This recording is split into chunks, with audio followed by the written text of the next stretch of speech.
BBC News, hello, I'm Gareth Barlow. Jurors in the multi-million-dollar trial of the actors Johnny Depp and Amber Heard have found Ms. Heard guilty of defamation. Mr. Depp was awarded $15 million in damages. In the high-profile case in the US state of Virginia, Mr. Depp sued his former wife for an article in which she said she was a victim of abuse. Ms. Heard had countersued. Here's David Silito.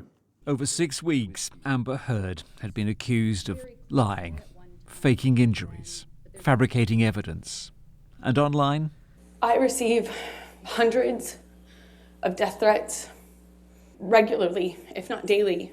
This was a case all about words. Amber Heard's right to say she was a victim of domestic violence, an accusation that Johnny Depp says was simply a lie.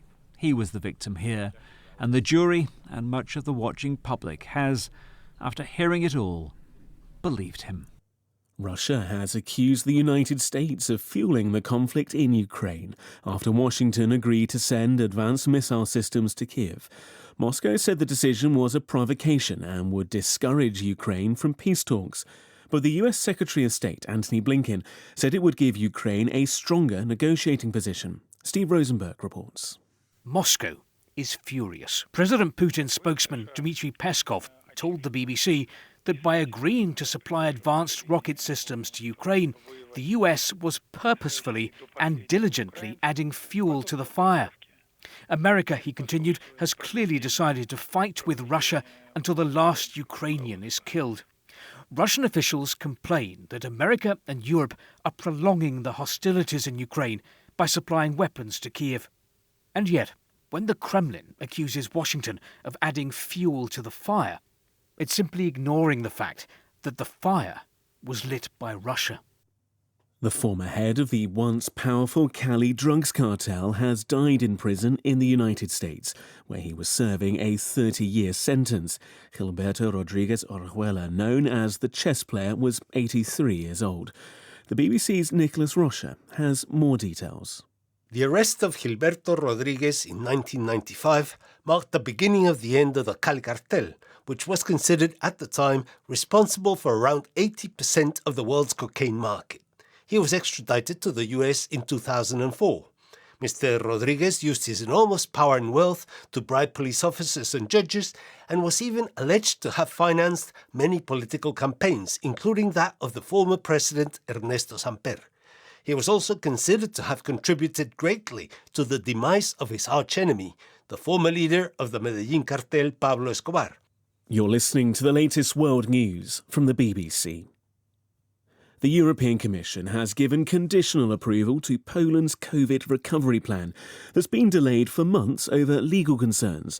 The move opens the way for Poland to access more than $37 billion in grants and loans, but the Commission says no funds will be released until Warsaw meets conditions guaranteeing judicial independence, including abolishing a controversial mechanism for disciplining judges and reinstating ones already sacked. The French Interior Minister, Gérald Darmanin, has apologised for the use of tear gas at the Champions League's final between Liverpool and Real Madrid to disperse supporters outside the Stade de France. From Paris, Lucy Williamson reports. Mr. Darmanin told senators that Spanish and British citizens who believed they'd been victims of crime at the Stade de France should file a complaint in their home country, and that France would send police officers to London and Madrid to assist them. He apologised for what he called the disproportionate use of tear gas on Saturday, and said officers in 2 cases had been referred to the police watchdog. It's obvious things could have been better organised, he said. The Turkish president says he'll refuse to take part in any bilateral meetings with Greek leaders, as the latest step in an escalating row over islands and airspace in the Aegean. The two sides had agreed to hold regular talks, but Recep Tayyip Erdogan said that Turkey had now broken the treaty. Mr. Erdogan was especially angered by accusations made by the Greek Prime Minister that Turkey had violated Greek airspace. French prosecutors say a former Miss France has been charged in a long-running inquiry over the alleged ill-gotten wealth by the late president of Gabon, Omar Bongo, and also his family. Sonia Rolland has been charged with receipt of embezzled public funds for accepting an apartment in Paris worth $750,000. Her lawyer maintains she did not know the source of the funds. That's the latest BBC News.